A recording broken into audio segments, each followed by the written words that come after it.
Welcome back to another authentic Ramadan recipe. This week we're making baked kibbeh with hummus. We'll start by hydrating a cup and a half of bulgur wheat. Add 3 cups of boiling water, cover that and let it rest for about 15 minutes. Now in a food processor we'll add 1.5 roughly chopped medium yellow onions. I had to swap to a smaller processor to get the onion to be the correct consistency, so start with a small one if you have one. Now that the wheat's rested for a bit, we'll squeeze it dry with a cheesecloth. In a large mixing bowl, we'll combine 1 pound of Midamar's 93.7 ground beef and 1 pound of our 80-20 ground beef, the onion paste, and 1 packed cup of the bulgur wheat to start. This, like most traditional recipes, relies on more than just specific amounts. Most family recipes are eyeballed because each family prefers it a different way. With our kibbeh, you'll want to start with 1 cup of wheat and add about a half a cup at a time. I had my dad come in and help me make sure that the kibbeh was looking correct since he's the pro kibbeh maker in the family. In the end, I used a total of 4 cups of cooked bulgur wheat packed. If you have a lot extra, I recommend checking out our tabbouleh recipe from the lamb kofta video linked above. Typically, dishes like this are made to the taste of the family. We usually use 1 tablespoon of salt and a half a tablespoon of pepper and the zest of a navel orange. The amount of orange zest used should be to your taste, but we'll start with 2 tablespoons and increase it from there. Usually I give it a little waft to make sure I can smell the pepper and the orange.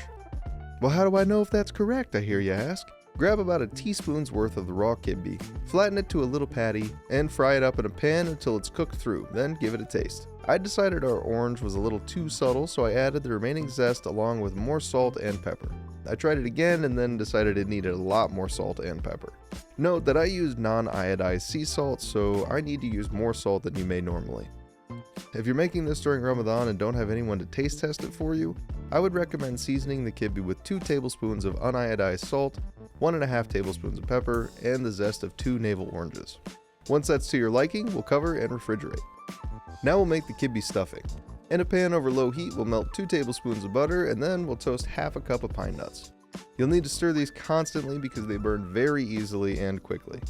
Once those are good and browned, we'll take those off the heat and scoop those pine nuts into a small bowl. Without cleaning the pan, we'll add in 1 tablespoon of butter, half a diced medium onion, and 1 pound of Midamar's 80-20 ground beef or Midamar's ground lamb and brown all that together. Once the meat's cooked, we'll turn our heat off, add our pine nuts back in, about a teaspoon of salt and pepper, then we'll mix it all up and set it aside to cool. Now we'll spray a 13 by 11 casserole dish with nonstick spray and put about half our kibbeh into the pan. Press it into place and make sure it's as flat as possible. Once the filling is cool enough to handle, we'll pour that on top of the kibbeh and spread evenly. Finally, we'll cover that with the remaining kibbeh and press to cover all of the filling. This next step isn't required, but if you're feeling a little fancy, you could hit it with a diamond pattern. Simply drag a thick skewer or chopstick in a diagonal line starting on the bottom left of the kibbeh. Then do the same on the bottom right of the dish. Mine's not perfect, but I'm pretty happy with it for my first time. We'll bake that at 350 for an hour, and in the meantime, we'll make some hummus.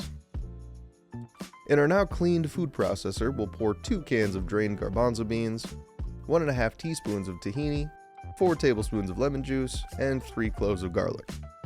I forgot to add the garlic here, but I added it after the first puree. Speaking of, we'll puree that until the beans get stuck on the sides of the bowl. Then we'll scrape those down and we'll repeat this process until we have a nice smooth dip. I wanted my hummus to be a little more smooth this time, so I added olive oil.